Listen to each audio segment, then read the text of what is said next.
Irimbiliyam കൃഷിഭവന് smart കൃഷിഭവൻ പദ്ധതിയിൽ ഉൾപ്പെടുത്തി fund അനുവദിച്ചതായി കോട്ടക്കൽ മണ്ഡലം MLA ആബിദ് ഹുസൈൻ തങ്ങൾ പറഞ്ഞു. കേരള ലാൻഡ് ഡെവലപ്മെന്റ് കോർപ്പറേഷനാണ് നിർമ്മാണ ചുമതല നൽകിയിട്ടുള്ളത്. MLA നൽകിയ ശുപാർശ പരിഗണിച്ചാണ് ഫണ്ട് അനുവദിച്ചത്. നബാർഡ് RIDF ട്രാഞ്ച് X3യിൽ ഉൾപ്പെടുത്തി 1,42,68,000 രൂപയാണ് അനുവദിച്ചത്. കേരള ലാൻഡ് ഡെവലപ്മെന്റ് കോർപ്പറേഷനാണ് നിർമ്മാണ ചുമതല നൽകിയിട്ടുള്ളത്. പദ്ധതി പ്രവർത്തനങ്ങൾ വേഗത്തിലാക്കാനുള്ള നടപടികൾ സ്വീകരിക്കുമെന്ന് MLA പറഞ്ഞു.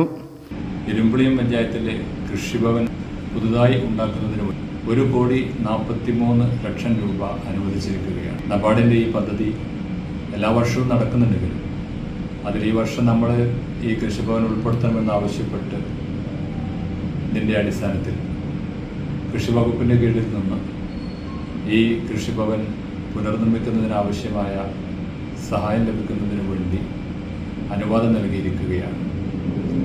ഒരു സ്മാർട്ട് കൃഷിഭവൻ ഉണ്ടാക്കുക എന്ന ലക്ഷ്യമാണ് ഇതിലൂടെ ഉദ്ദേശിക്കുന്നത്.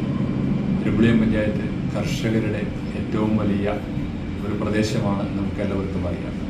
കൃഷിക്കാർക്ക് ഏറ്റവും ഉപകാരപ്രദമാകുന്ന രൂപത്തിൽ എല്ലാവിധ സൗകര്യങ്ങളോടും കൂടി ഒരു കൃഷിഭവൻ ഉണ്ടാക്കുക എന്ന നമ്മുടെ ആഗ്രഹം പൂർത്തീകരിക്കുകയാണ്. അതിന് സഹായകരമായ നിലപാട് സ്വീകരിച്ചവരോട് എല്ലാവരോടും നന്ദിയും കടപ്പാടും അറിയിക്കുന്നു. ഇത് ഇരുമ്പിളിയം പഞ്ചായത്തിലെ പ്രിയപ്പെട്ട കർഷകർക്കായി സമർപ്പിക്കുന്നതിൽ അതിയായ സന്തോഷമുണ്ട്. News bureau, Valanchery. പുത്തനത്താണിയുടെ സ്വന്തം കനകമകൽ ജ്വല്ലറി ഇനി മുതൽ കനക ഗോൾഡൻ ഡയമണ്ട്സ്. കനക ഗോൾഡൻ ഡയമണ്ട്സ്, പുത്തനത്താണി.